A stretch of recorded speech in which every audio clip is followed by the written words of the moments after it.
Good. Today's webinar will focus on getting major changes in the Viva and how to address these. It's part of the pre and post Viva series sessions topics that we are currently running, and it's almost the last webinar, but it's still followed by a learning cafe on the same subject, which is to come next Saturday, 27th of February, and which Jack, I think, will gladly moderate.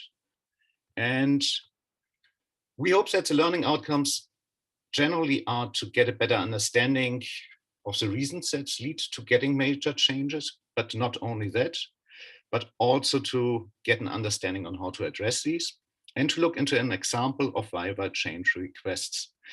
Given that this webinar today is part of a series dedicated to the Viva, I've been removing all of the introductory slides about what the Viva is about. So if you still have questions about that, please take a look at the two earlier webinars or the Learning Cafe sessions on what the Viva is about. With this, we will focus more on the reasons for getting major changes in the Viva, which are, generally speaking, evidence of academic malpractice, plagiarism, inadequate methodology, and so forth, which is perhaps not that often the case and taking place. What one sees more often is that there are fundamental methodological flaws, like, for example, poorly chosen method or misapplied methods that calls into question the scientific validity of the thesis. So the work, one could argue, is not up to the standards, and the standards in accordance to the two examiners or the 2+ examiners that are there in the Viva. And it might be a reason for a significant failure to engage with the literature, and that casts into doubt the soundness of the practitioner research thesis. And we will talk about that later more in detail. And there might be a general lack of academic substance, means it's more like a master level work, but not a doctoral level thesis.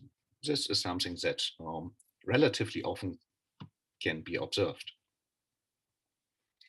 Now, there are also reasons in the Viva that could lead to major changes. So even if the examiners prior to the Viva were undecided whether or not to let you go off with minor, or whether even there might be a second Viva requested. And reasons for that might be the general inability to answer questions about the thesis.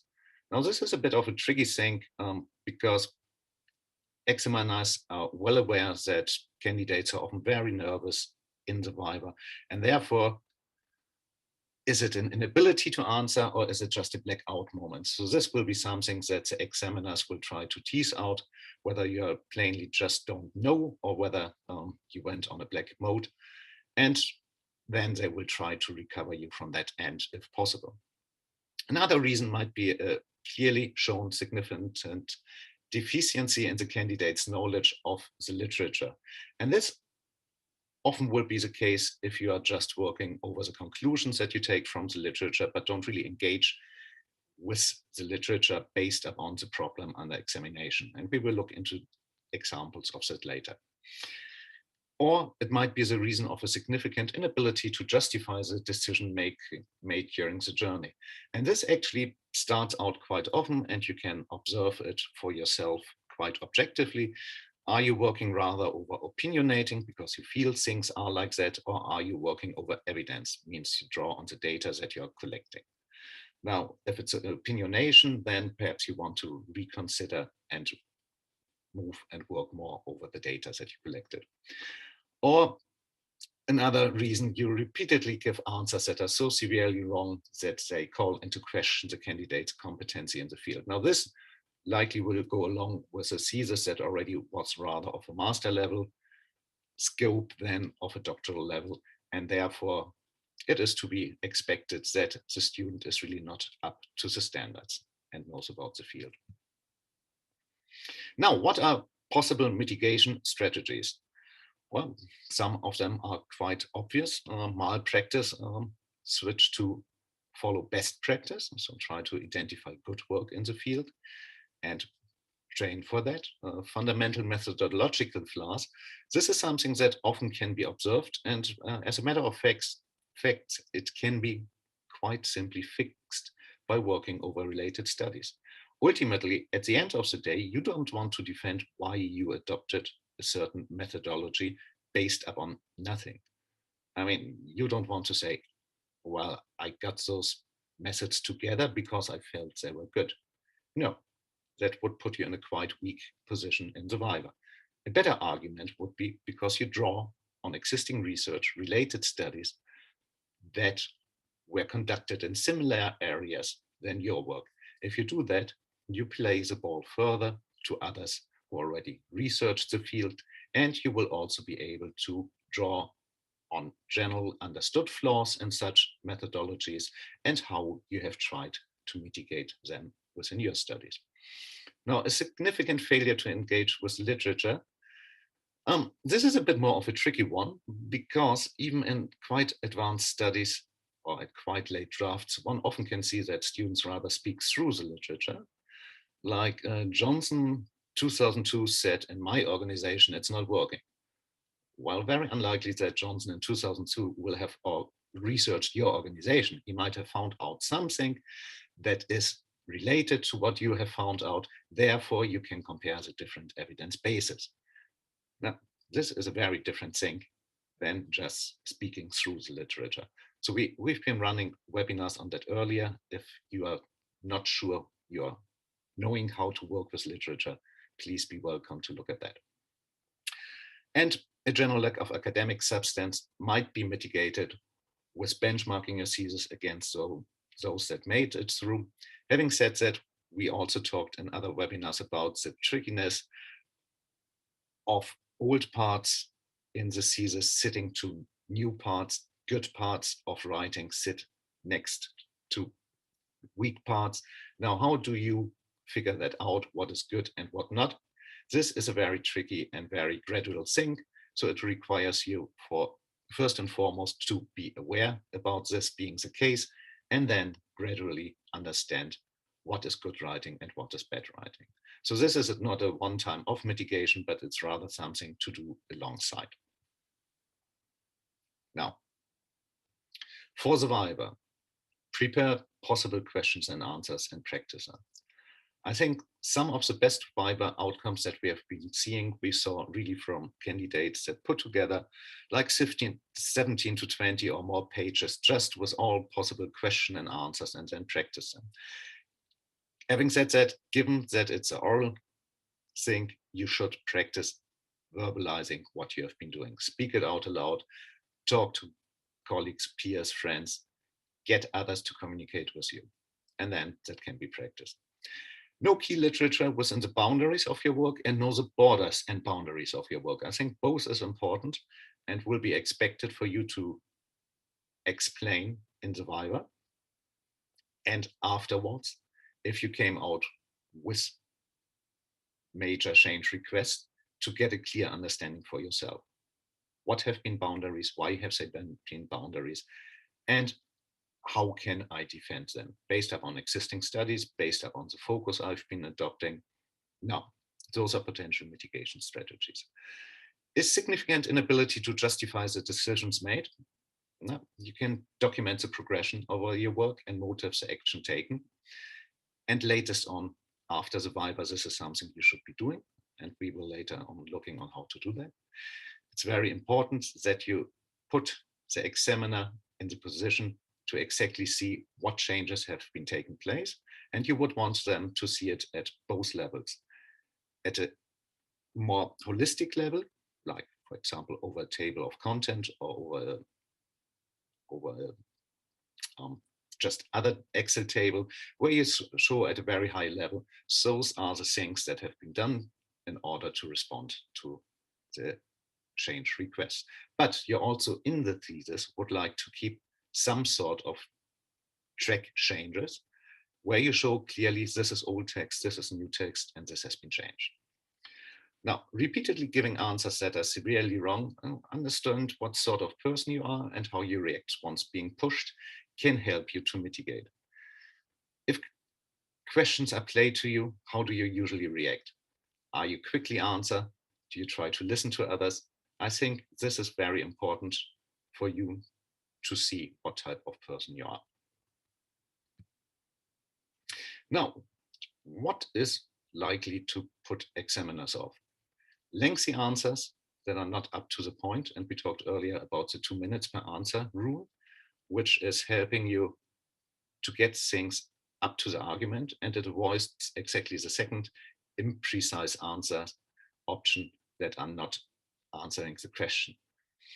So if you answer shortly and if you establish feedback loops, then that will allow you to stay on track and to avoid ending up getting majors in the first instance.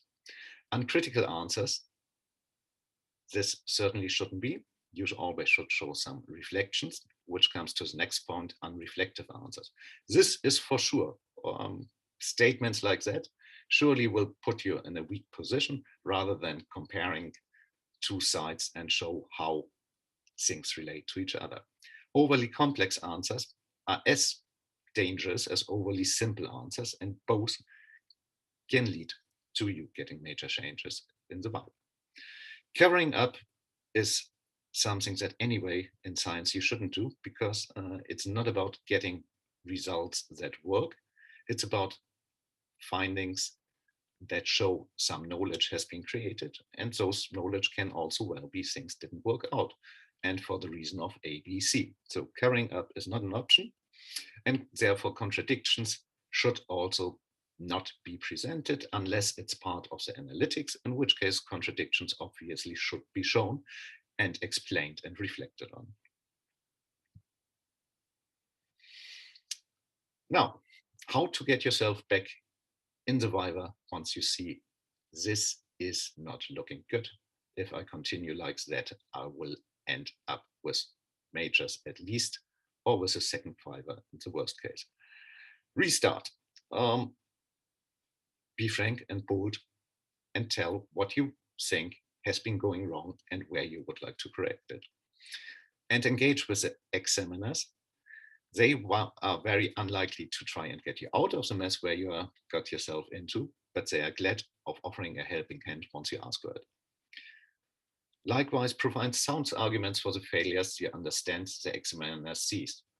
Like, for example, as I understand, you feel my work fell short on, and then spell out what you understand. This allows the examiner to onboard and to pick on the argument and to get a focused discussion. And as more as this will going to happen, as less the likelihood you will end up with a second viva, and as greater the likelihood you will pass with majors, because you provide evidence and comfort to the examiner that you know about the field, that it just perhaps was not in the thesis. Another technique that could be taken is reflect aloud. Thinking about your concerns, I can see that the writing style might have led towards a more business report. Things like that. And then you test and analyze how is the reaction of the examiners. Is that getting you into some direction? And again, double feedback loops can help you. And show you that you collected data. It will be much less likely you will be failed or asked for a second viva if you show there's a big body of data available. Perhaps it was only put into the annex. Perhaps it's raw data that was excluded at all, but the viva is a chance to still get that mentioned and shown. Good.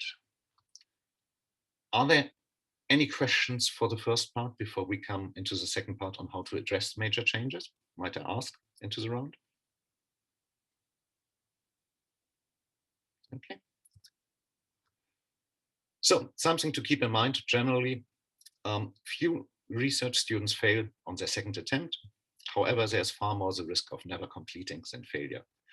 And we have a blog post reflecting on the silent death, which occurs to many research students. I mean, 52% in accordance to OECD statistics drop out of the doctorate, which is a scarily high number. So try not to be amongst those, and try to understand if you're capable and motivated enough to get the revisions done. And I think those points should be looked at differently.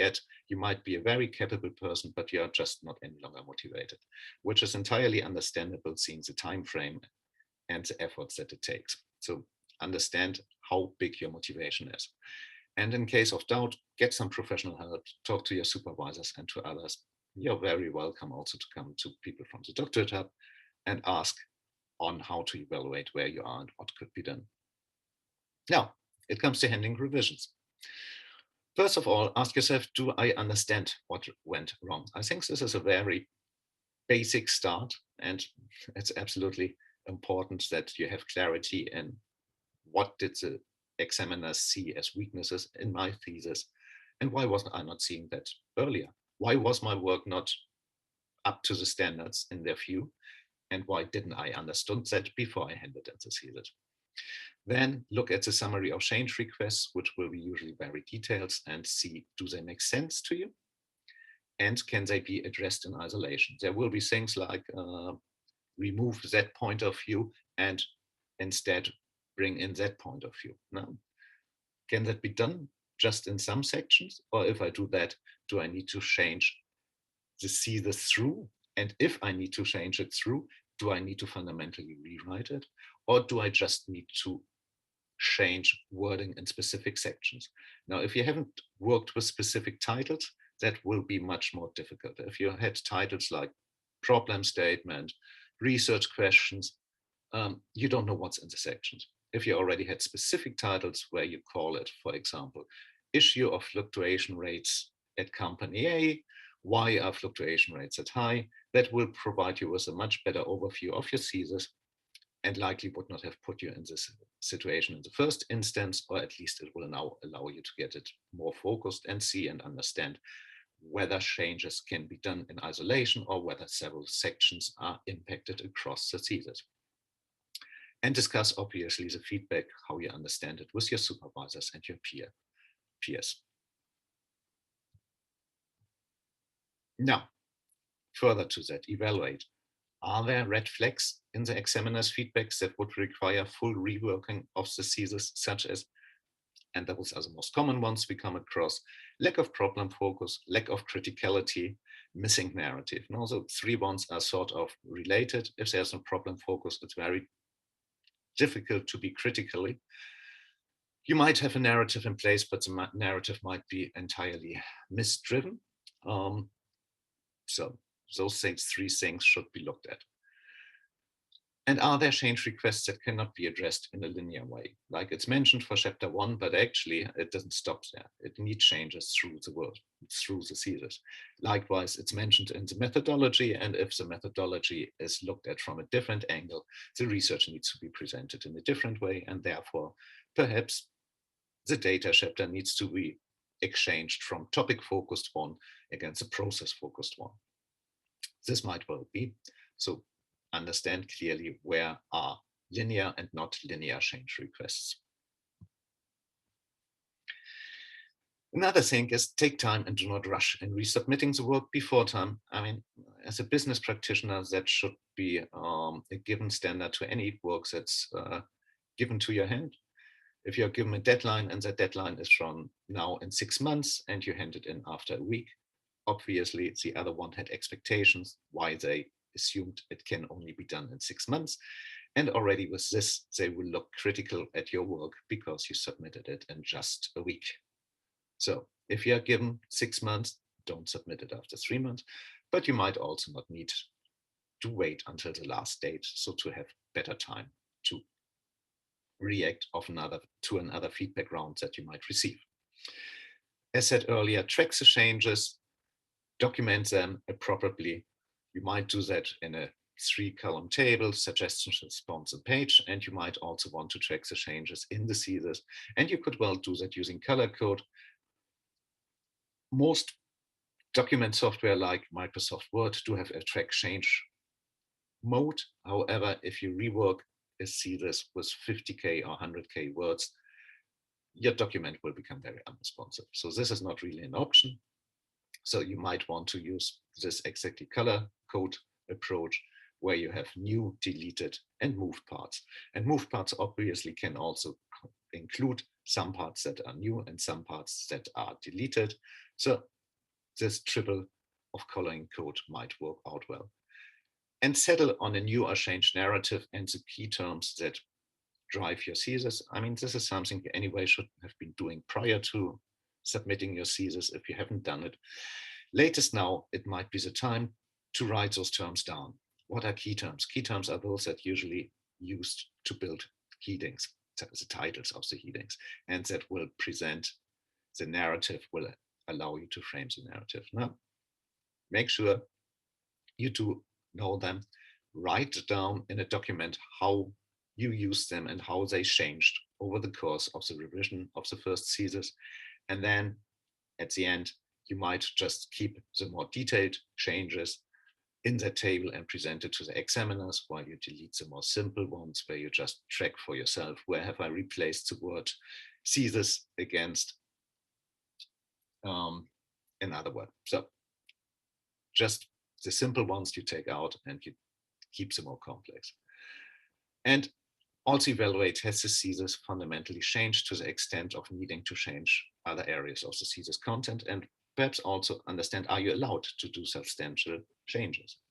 This will be part of the evaluation report that you will receive, where it will be clearly detailed the scope of changes. Are they fundamentally?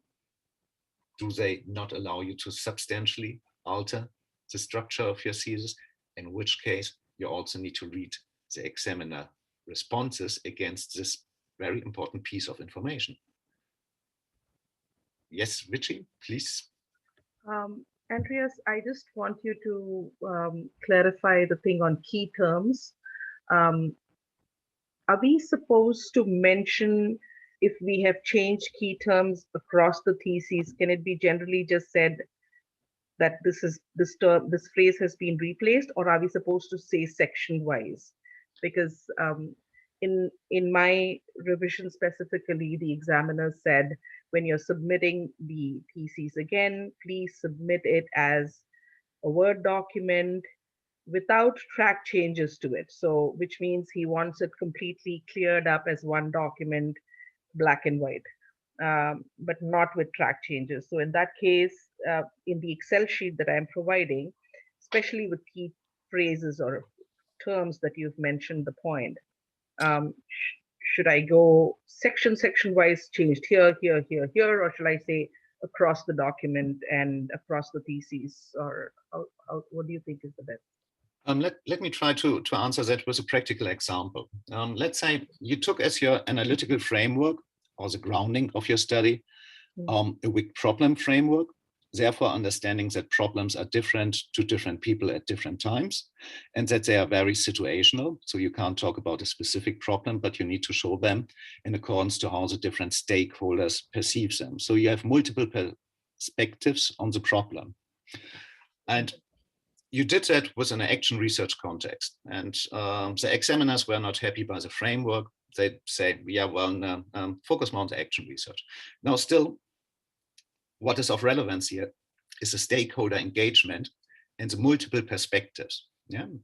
So you might change from a wicked problem to a stakeholder engagement framing of the problem, and you call it, instead of wicked problem, multiple perspective framed problem. So there are terms that consequently will need to be changed through the entire thesis, because what you do in simple terms is you search for the word wicked, and wherever it comes up, you see how it must be changed from the newly adopted multi-stakeholder framework.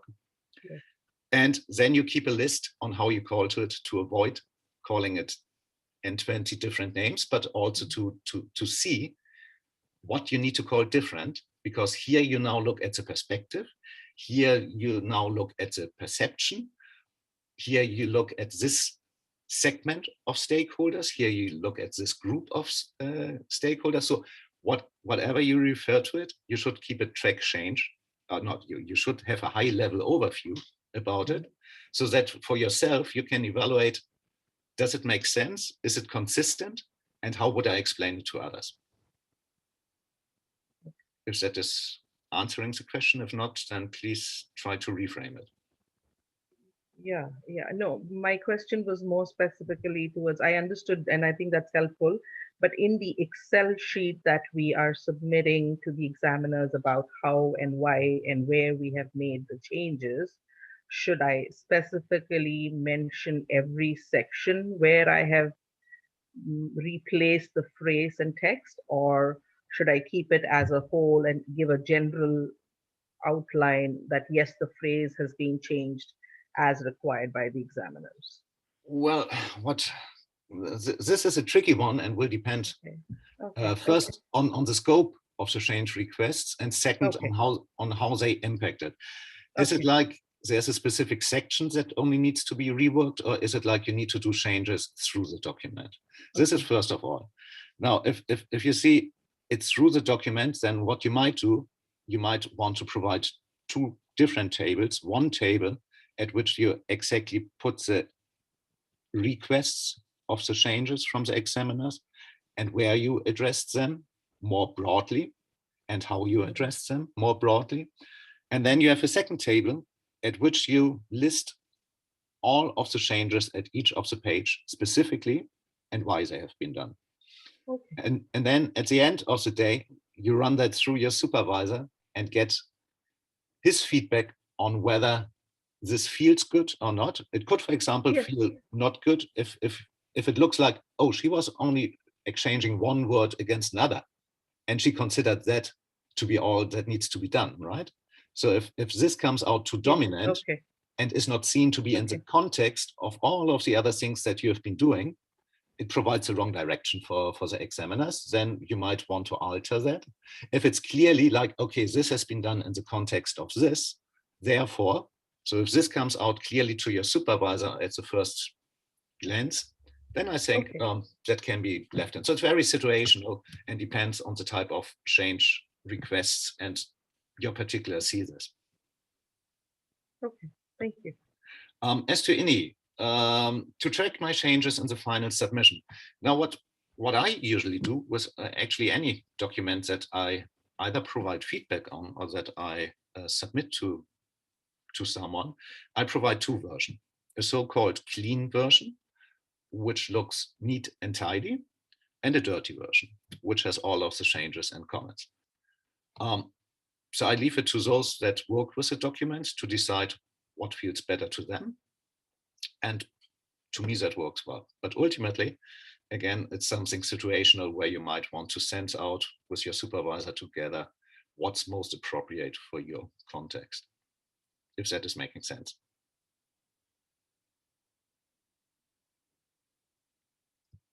Good. We come to the third and final section, which, despite having a lot of slides, will be very quick because we just look into example Viva change requests and what they actually do mean. The candidate has not developed a broad base of potential perspectives from which to view the problem. In fact, we find the problem framing to be as theoretical. Now, actually, this means the work is based from a potential conclusion that guided the research, or at least the narrative in which the research was presented right from the start and the introduction chapter. And the work didn't research a real problem. Quite straightforward. The question or problem underpinning the thesis is still unbounded. There's little if any link with literature base. And in the main, the problem simply looks at technical conditions and future opportunities. So the candidate actually missed establishing a problem focus, and consequently the research question was not clearly derived from a problem because that was impossible. Therefore, the work by default could not critically engage with the literature. It's a classic standard comment and change request. The candidate needs to better define the problem and how each section helps in advancing the understanding. So again, problem focus is not there, but the narrative is also not there. It's not clear how things are adding up, how one section is building and benefiting from the earlier, how one chapter leads to another. This needs to be brought in. The so-called red line isn't there. There are unsupported assertion, literature, or methodology that is not linked or used in the overall argument of the thesis or sections. Again, the thesis is seemingly not focused and directed towards researching a particular thing. There's a discussion that is not motivated by anything or leading to something. Parts of the methods were not derived from related studies. And the candidate also provided claims for which no clear evidence and analytics had been provided, aka opinionated. The candidate does not have a critical perspective on the alternative approaches of solving the problem and was not able to discuss how else the problem might be solved. Now, this is a very, very dangerous piece of feedback that is played to a student because it can be read from two lenses, from a problem lens and from a solution lens. Now, most often those students that did not adopt a problem focus are not aware about what a problem constitutes in the first instance. So what that feedback actually means, the candidate missed establishing a clear problem focus and to examine a problem in depth.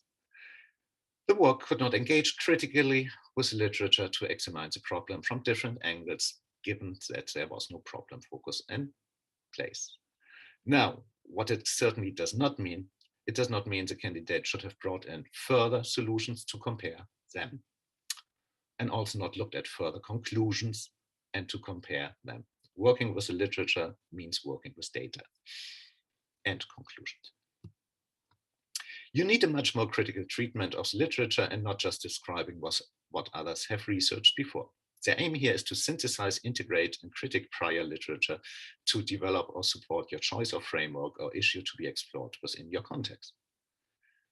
Now, this means the candidate did not engage critically with the literature beyond the summary, what is stated in the literature. The candidate did not derive a selected framework from related studies, and the candidate used the literature as a justification of what was done or found. So all of the three things that could be avoided. And again, if you want to train how to work with literature, you might want to look at an earlier webinar we run on that, on how to stop speaking through the literature. Show specifically how any methodological tools, such as questionnaires, are also informed by the literature, providing a link from problem to literature context to data collection. This means the candidate did not derive the methodological tools from related studies, as simple as that. And again, we did run webinars on that before. Be welcome to look into that if you feel that you need to train that further. The analysis of the data is meant to discuss what the data means. So what? Here we would expect you to refer to your theoretical context and reintegrate the concepts and theories are supported by your analysis. This means you did not analyze the data against the literature, so to evaluate the problem against both the findings and the literature. Again, if you need training on that, there are earlier webinars available on that. The candidate should rewrite the aims and objectives, focusing them and explaining exactly what the goals of the thesis are. At the moment, this is vague and unclear, and when questioned on this in the Viva, the candidate was not able to provide a clear explanation. Now, this again is a double-edged sword, like the earlier feedback. It requires you to read it with the right lens. Words such as aims and objectives or goals are at the first sight solution driven towards achieving something. So, but actually the feedback meant to say the candidate missed establishing a problem focus, and consequently the work is lacking focus and the narrative is blurred. It's not meant to say that the candidate should provide more information on possible outcomes of the work with regarding to solving the situation, however. The conclusions are very weak. This is inevitable given the lack of clarity in the objectives, the confused methodology, the under-theorized literature review, and subsequent weak analysis. Now, we talked about earlier examiner feedback and linearity. Now, this is a feedback that you might get for your conclusion chapter. However, it is clearly a non-linear feedback because you can't fix that in the conclusion chapter alone. It requires you to work through the entire thesis right from the outset and the problem statement. So understand this type of linear and non-linear feedback and change requests that your examination report will have.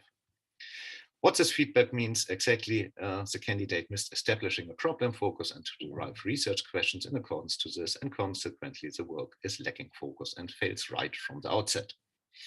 Now, it's very unlikely that you only will see this type of feedback in the conclusion, but that it will be mentioned in different forms through the examination report.